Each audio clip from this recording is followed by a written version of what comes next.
नमस्कार साथियों, स्वागत है आप सभी का सत्य एक्सेलेंट यूट्यूब चैनल पे। कल की डेट में मैंने आपको 1 से लेकर 20 तक क्वेश्चन बताया था, जो कि IT second year electrician trade के लिए काफ़ी इंपॉर्टेंट क्वेश्चन है। और जितने भी क्वेश्चन यहाँ पर लिया गया है, सभी क्वेश्चन आपका नेमी क्वेश्चन बैंक से लिया गया है, जो कि परीक्षा के लिए काफ़ी इंपॉर्टेंट है।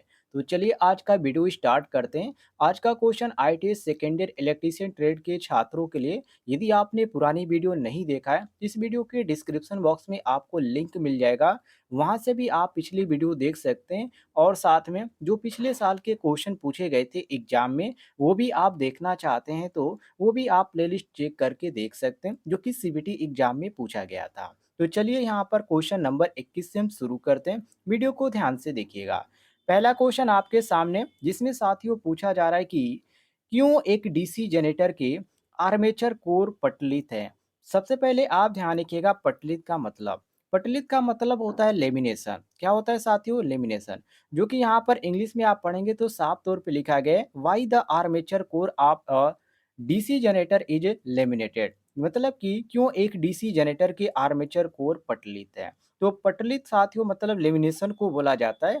और आर्मेचर को लेमिनेटेड करने का कारण ये होता है, जो भंवर धारा हानि होती है, जिसको इंग्लिश में ईडे करंट लॉस बोला जाता है, उस हानि को कम करने के लिए ये जो है पटलित किया जाता है। ये सबसे बड़ा यहाँ पर रीजन है इसका। और इसी चीज को यहाँ पर क्वेश्चन में पूछा जा रहा है कि क्यों एक डीसी जनरेटर के आर्मेचर कोर को पटलित किया जाता है।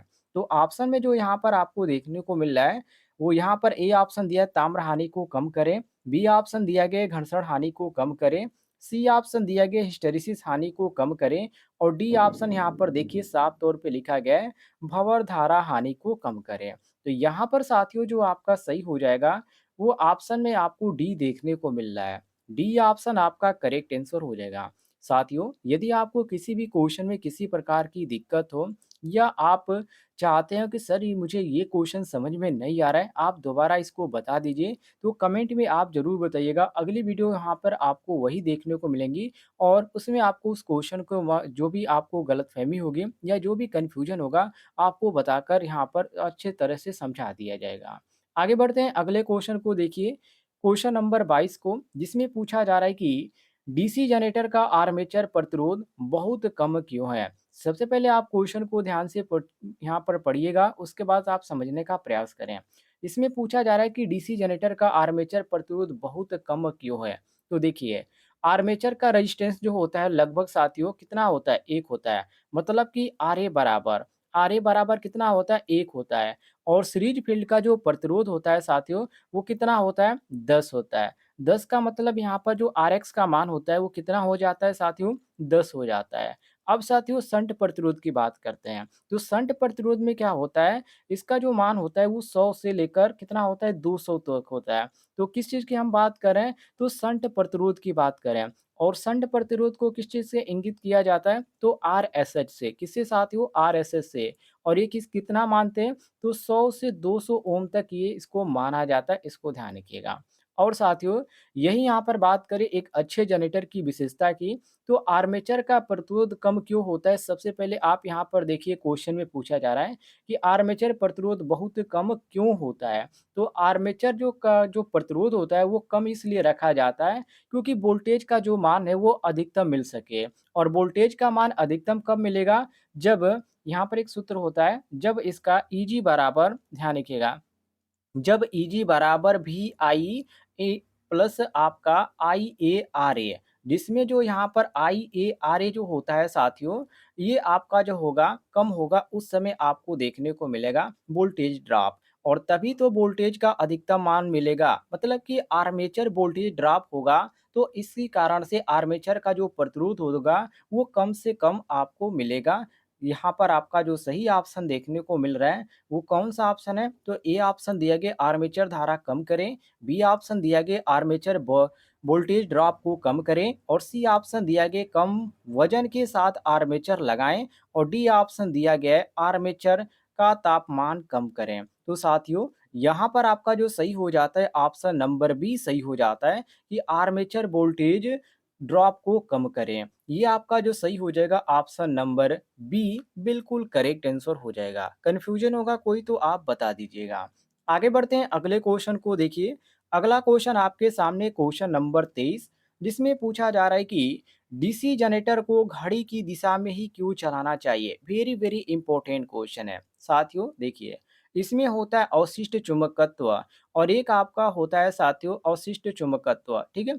और अवशिष्ट चुंबकत्व का तो नाम सभी लोग सुने होंगे, मतलब कि जनरेटर को बंद करने के बाद में जो उसकी फील्ड वाइंडिंग होती है उसमें अवशिष्ट चुंबकत्व जो होता है वो आपका रह जाता है। ये बहुत ही कुछ जो रहते हैं शेष रह जाता है और ये इसका जो माना जाता है ये मुख्य फ्लक्स से जो आपका होता है 10% जो होता है ये आपका इतना माना जाता है।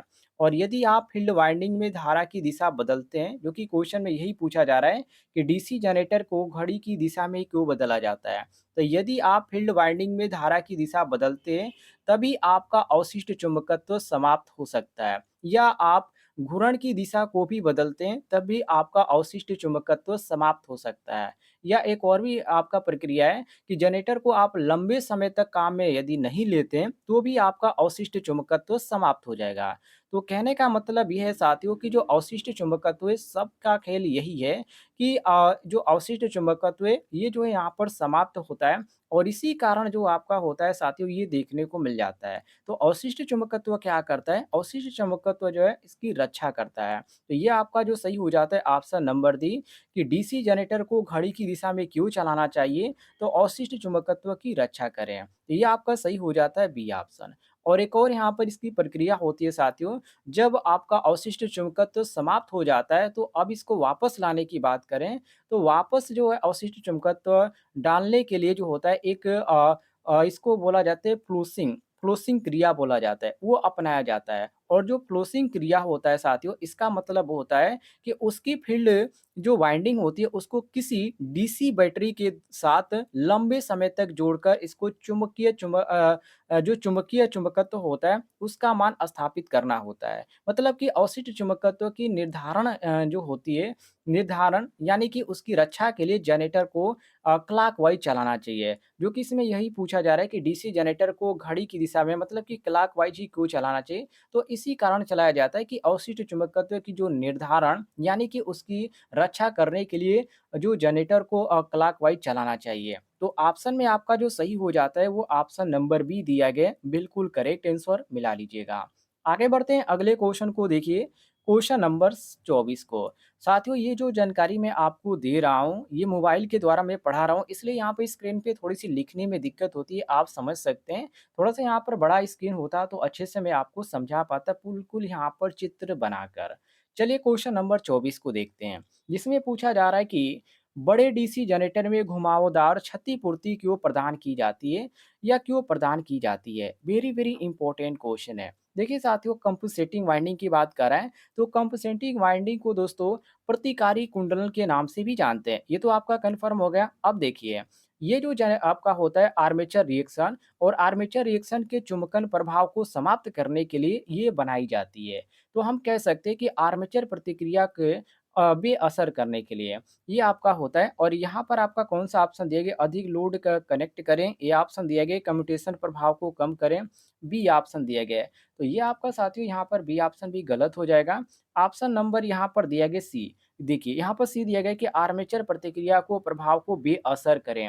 ये आपका जो सही हो जाएगा साथियों, ऑप्शन नंबर सी बिल्कुल करेक्ट आंसर हो जाएगा, ध्यान रखिएगा। ये आपका सी ऑप्शन बिल्कुल करेक्ट आंसर हो जाएगा क्वेश्चन के अनुसार। कोई कन्फ्यूजन होगा तो पूछ लीजिएगा। आगे देखते हैं अगले क्वेश्चन को, क्वेश्चन नंबर 25 को देखिए।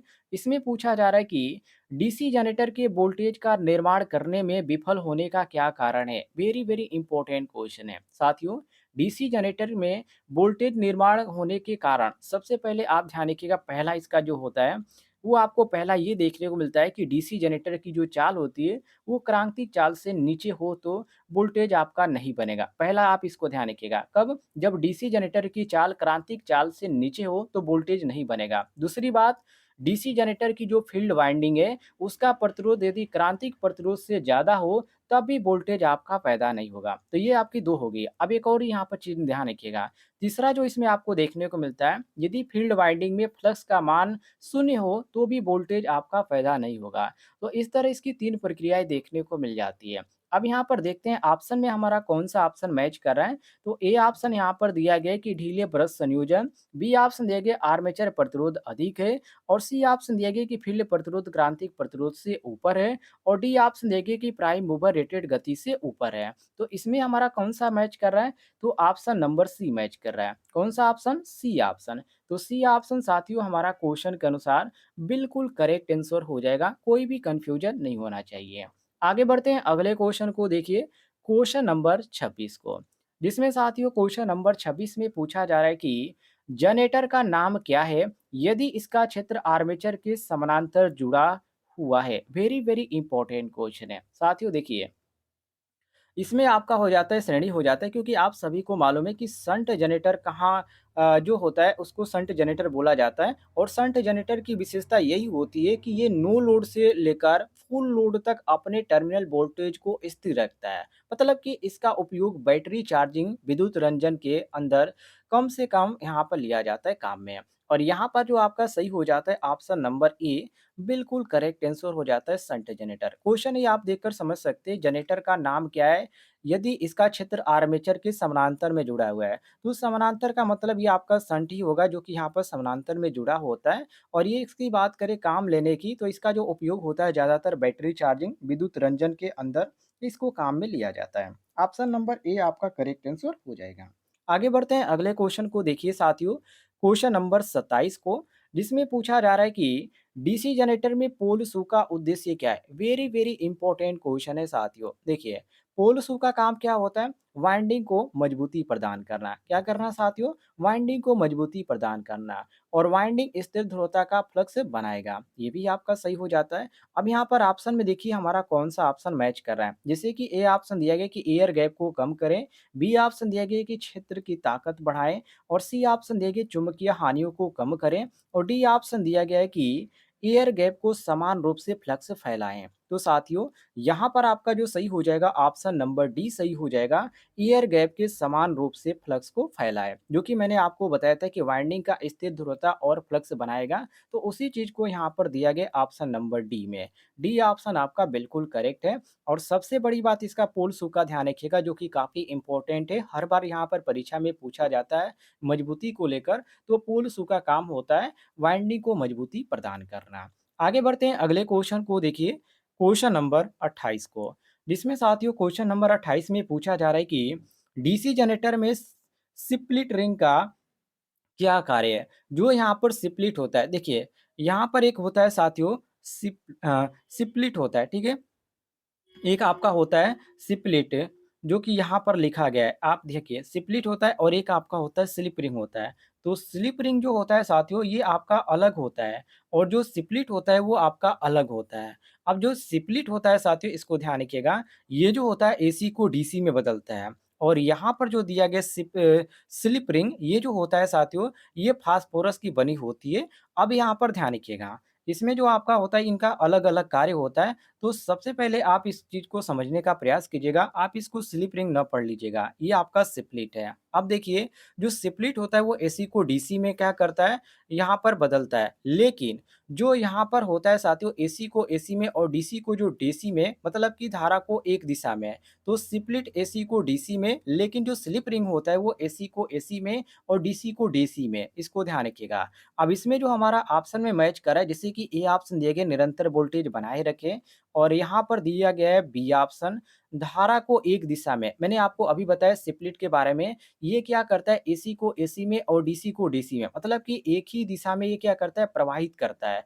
तो धारा को एक ही दिशा में ये प्रवाहित करता है। ऑप्शन नंबर बी आपका बिल्कुल करेक्ट आंसर हो जाएगा। ध्यान रखिएगा ये आपका सही हो जाएगा option number B correct answer. आगे बढ़ते हैं अगले क्वेश्चन को देखिए, क्वेश्चन नंबर 29 को साथियों, जिसमें पूछा जा रहा है कि जनरेटर में ब्रश बनाने के लिए किस सामग्री का उपयोग किया जाता है? यहाँ पर देखिए स्टील और ग्रेफाइट, बी ऑप्शन देखिए कार्बन और ग्रेफाइट, सी ऑप्शन देखिए ढलवा लोहा और ग्रेफाइट, डी ऑप्शन देखिए एल्युमिनियम और ग्रेफाइट। तो साथियों यहाँ पर आपका कौन सा ऑप्शन सही होगा? देखिए यहाँ पर क्वेश्चन में साफ तौर पे पूछा जा रहा है जनरेटर की केस में कि ब्रश बनाने के लिए, और आप सभी को मालूम है कि जनरेटर में ब्रश बनाने के लिए दो सामग्री का प्रयोग हम करते हैं। एक आपका हो जाता है कार्बन का और दूसरा आपका होता है ग्रेफाइट का। और इस प्रकार की जो ब्रश होती है वो कम क्षमता की बनाने के लिए यहाँ पर बनाई जाती है इसके द्वारा। और ये आपका जो दिया गया है कार्बन और ग्रेफाइट कौन सा ऑप्शन में दिया गया है, तो ऑप्शन में यहाँ पर देखिए कार्बन और ग्रेफाइट साफ तौर पे लिखा गया है ऑप्शन नंबर बी में है। तो बी ऑप्शन साथियों करेक्ट आंसर हो जाएगा।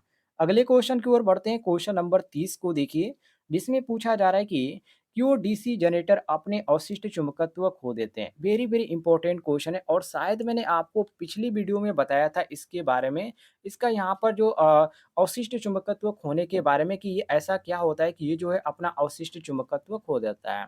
जो कि मैंने आपको इसके बारे में बताया था विधिवत जानकारी। यदि आप फील्ड वाइंडिंग में धारा की दिशा बदलते हैं, तभी उसका अवशिष्ट चुंबकत्व समाप्त हो जाएगा, या आप ध्रुवण की जो दिशा है उसको भी आप बदलते हैं, तभी आपका अवशिष्ट चुंबकत्व समाप्त हो जाएगा, या जनरेटर को लंबे समय तक आप काम में नहीं लेते हैं, तो भी अवशिष्ट चुंबकत्व समाप्त हो जाएगा। तो इसको यहाँ पर कई कारण होता है इसका यहाँ पर अवशिष्ट चुंबकत्व खो देने का, तो इसको आप ध्यान रखिएगा।